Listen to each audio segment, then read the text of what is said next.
In the quiet town of Ogidi, a storm brewed inside a home that looked peaceful from the outside. "You're truly worthless, Nwando," snapped Zila, her voice like acid. "I want you to hate this child. Hate her. Or is that too hard for your barren heart? I'm not your sister, I'm not your friend, I'm your husband's woman. Stop pretending like you care. I know deep down you wish we both disappeared." Zila's words cut deep as she snatched her sleeping baby from Nwando's arms.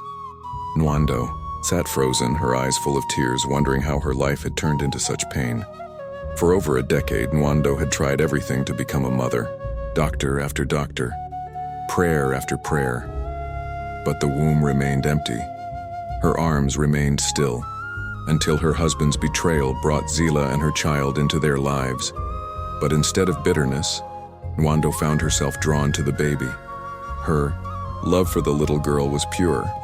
It was untouched by betrayal. The child didn't represent her husband's affair. She represented hope. The kind of soft, fragile hope that life rarely gives. Even in betrayal, something beautiful had been born. But Zila's cruel words sliced through all that. "I don't hate her," Nwando whispered, barely audible, her voice trembling with pain.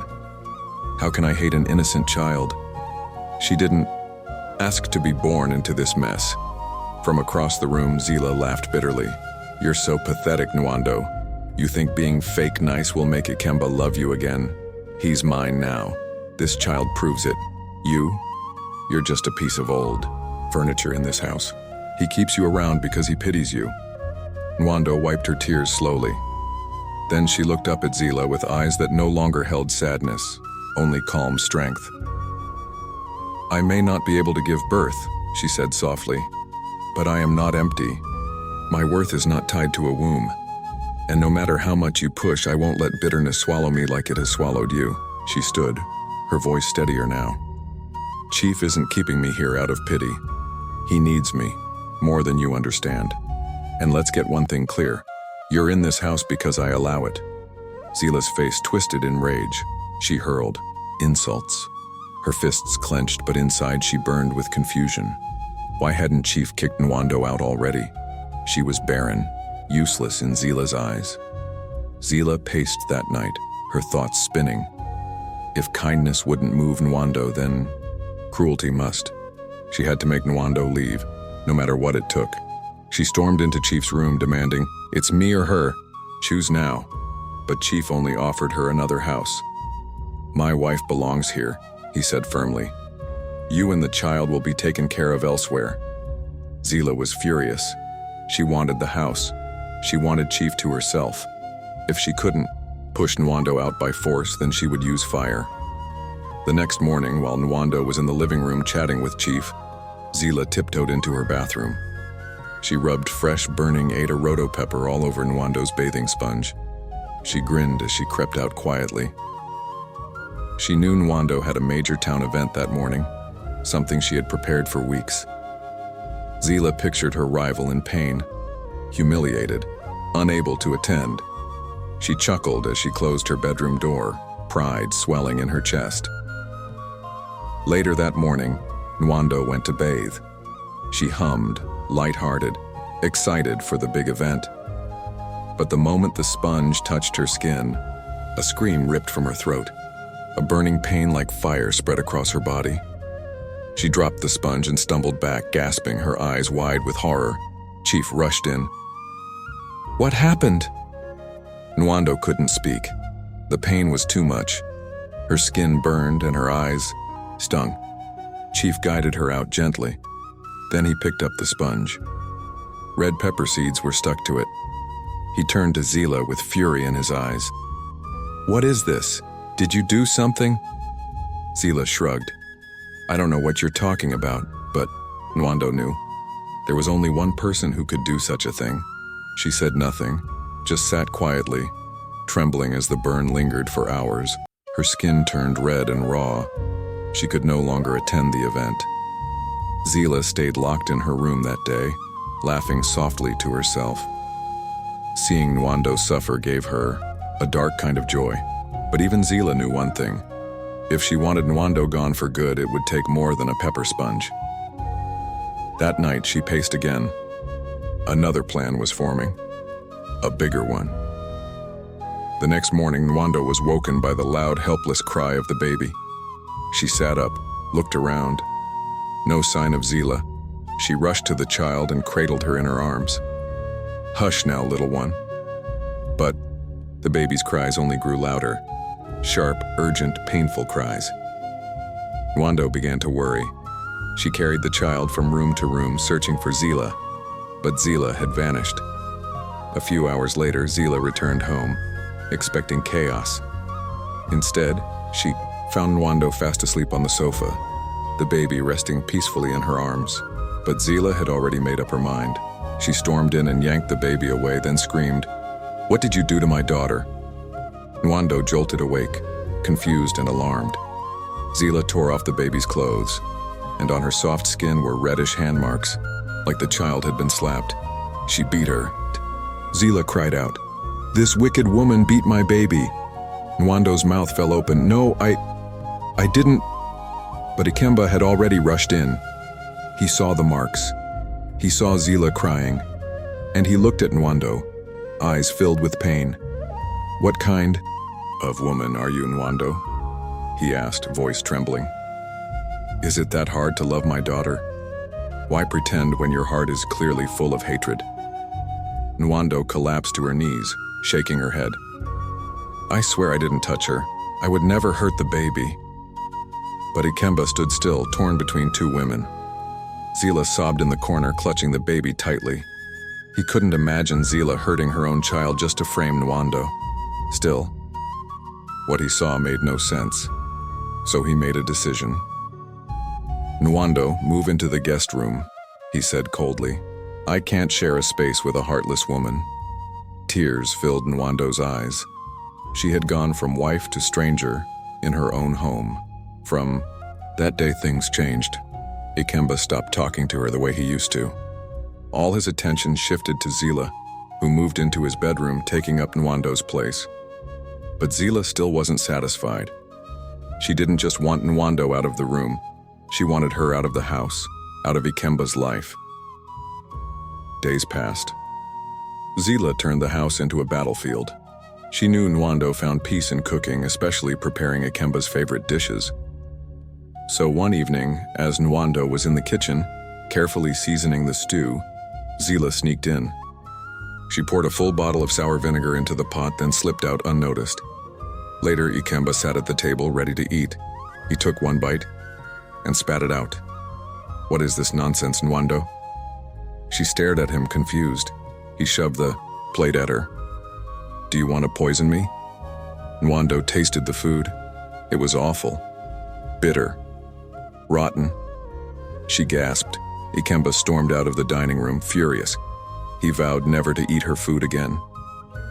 Nwando stood frozen, broken. She had tried to do something kind, and again it turned to dust in her hands.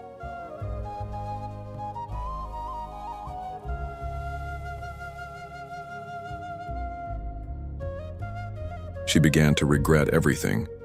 She had once refused Ikemba's offer to house Zila and the baby elsewhere. She had believed the child needed a father.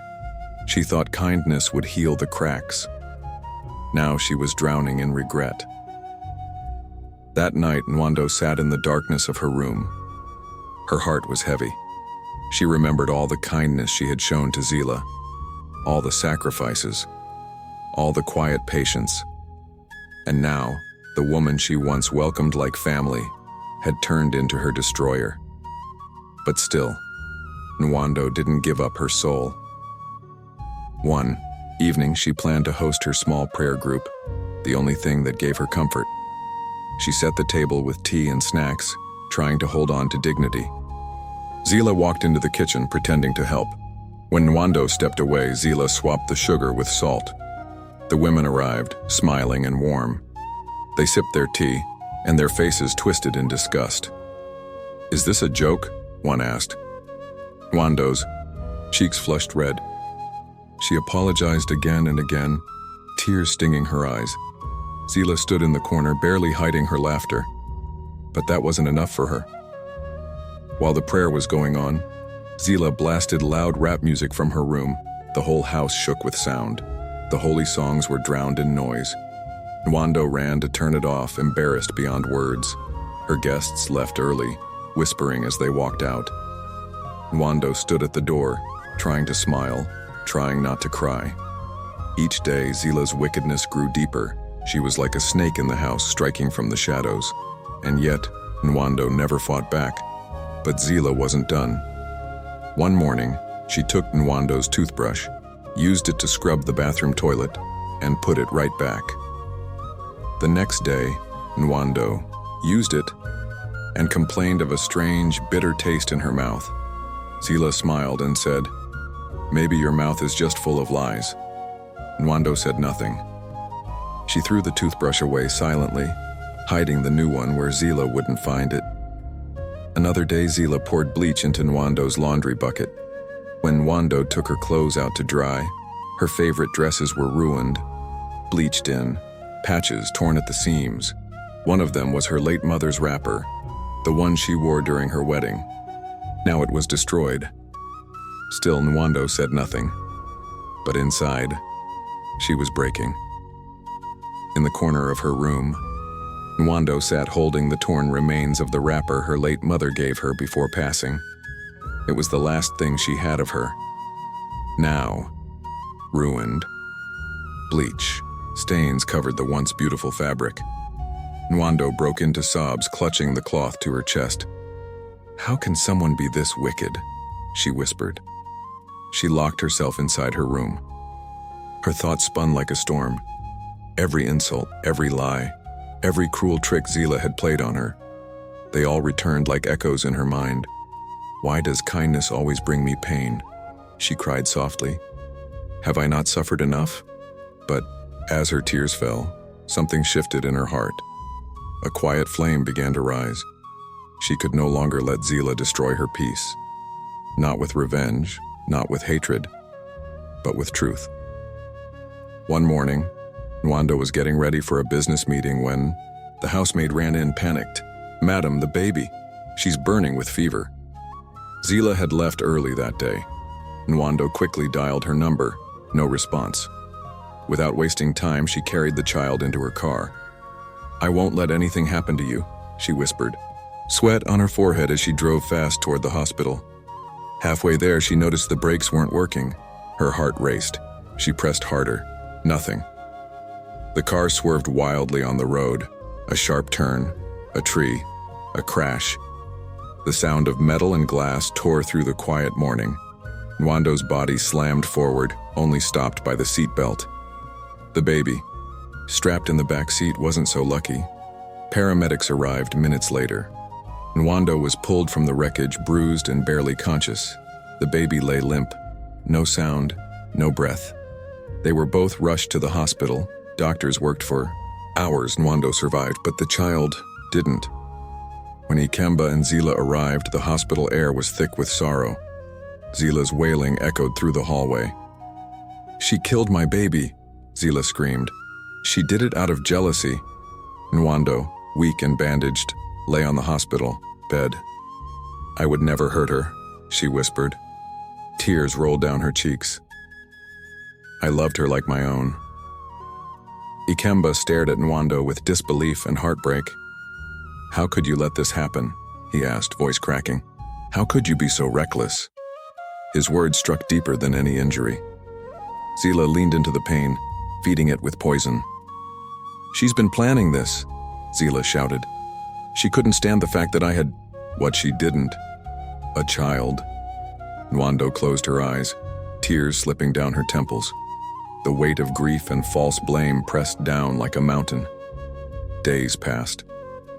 Nwando was discharged, still limping, her arm in a sling. But what awaited her at home broke her completely. Her bags were packed, her clothes, her shoes, her life, by the door. Ikemba stood stiff at the entrance. His face was stone. "You are no longer welcome here," he said. "I can't live with a woman so cruel, so heartless. Someone who would go to any length to see me suffer." Nwando dropped her gaze as tears spilled down. She tried to speak, to explain. The brakes failed. I did everything to save her. But Ikemba turned away. His heart was closed. She began gathering her things in silence. Her heart broke again when she looked at Zila, weeping, mourning the baby. Even in her pain, Nwando felt guilt. She hadn't caused the crash, but she hadn't prevented it either.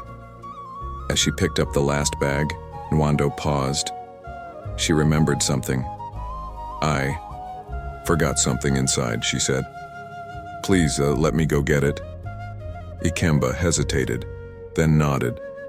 Zila stood beside him, still crying. She cursed Nwando as she passed. Murderer, may you never know peace. Nwando didn't reply. She walked into the house one last time, but not for a forgotten scarf or earring. She returned holding a small black recording device. Her hands shook as she placed it gently on the table in front of Ikemba. Before I go, she said, voice low but steady, you need to hear this. She pressed play. A voice filled the air. It was Zila's. Make sure the brakes are completely damaged, she said on the recording. I don't care how you do it, just make sure the car isn't safe to drive. I'll transfer your payment once it's done. It was a recorded conversation between Zila and the mechanic. Ikemba froze. Zila's face went pale. Turn it off, she shouted.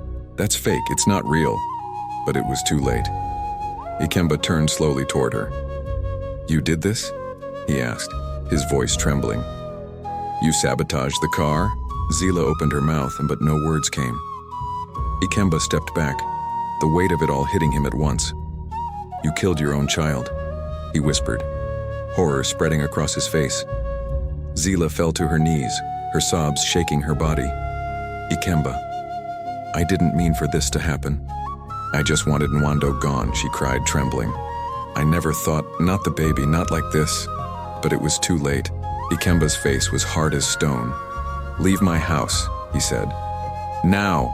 Zila grabbed his leg, begging, please. I didn't know it would end like this. Forgive me, I'm sorry. He didn't listen. He signaled to his guards. Throw her out. Zila's cries echoed through the compound as she was dragged away. Nwando stood in the corner, silent. Her tears flowed freely, but her face showed no triumph. The truth had come out, but it didn't bring her peace. The baby she loved, gone. Nothing could undo that pain. Ikemba fell to his knees before her. Nwando, forgive me, he whispered. I let evil into our home. I destroyed the peace we once had. He looked up into her eyes and saw a woman changed, no longer bright but bruised from the inside. I promise, he said through tears, I will never let anyone come between us again. But before he could say more, Nwando said something that stunned him. I'm pregnant. Ikemba's eyes widened. What? I'm carrying our child, she repeated softly. He stared at her in disbelief. Then, like a broken dam, his tears poured out. Pregnant? He choked. After 10 years? His legs gave way. He sat on the floor, his hands covering his face as he sobbed. After all I did, all I put you through, this is a miracle. Nwando stood tall, her voice gentle but firm. Yes, it's a miracle, but I can't stay here. Not now. I need time to heal, to protect this child. Ikemba nodded, still crying. I understand, Nwando. I failed you. I turned my back on your pain, but I promise I will make this right for you, for our baby. She paused for a moment, then said, if you truly mean that, then I need space, away from this house, away from the memories. Ikemba placed a hand on his chest. Let me send you somewhere safe, he said. Somewhere peaceful. I'll arrange everything. You won't lack anything. You deserve it. Nwando nodded slowly. I accept. I forgive you, Ikemba. But forgiveness does not erase the wounds. I need time to find myself again. He reached for her hand. His fingers shook as he held it. Thank you, Nwando. I'll spend the rest of my life proving I'm worthy of that forgiveness. Weeks turned into months. Far from Ogidi, Nwando found peace in a quiet retreat. There she healed. She attended therapy, she prayed, she rested. She prepared her heart and body for motherhood. Ikemba didn't sit idle either. He cleaned the house of Zila's memories. He cut off toxic friends. He met with counselors.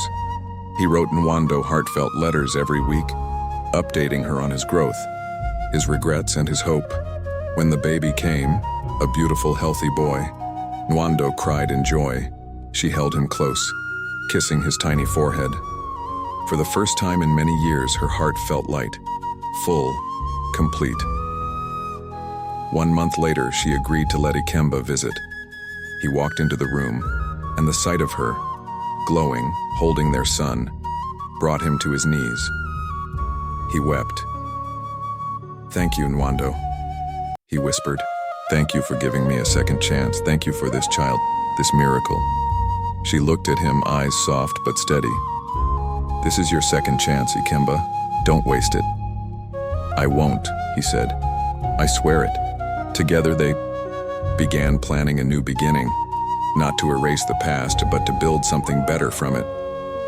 They returned home, hand in hand, their baby nestled between them. The house felt different now. It wasn't perfect, but it was clean, safe, hopeful, and with each passing day, they rebuilt. With love, with honesty, with time. Moral of the story. In life, we must treat others with kindness, even in moments of pain. What we plant with our hands, whether good or evil, will return to us sometimes when we least expect it. Zila dug a pit for another and fell into it herself. Her bitterness destroyed her own joy. Let us never punish the innocent for mistakes that are not theirs. Let us never poison a child's world with adult cruelty, for only through empathy, forgiveness, and truth can peace grow again.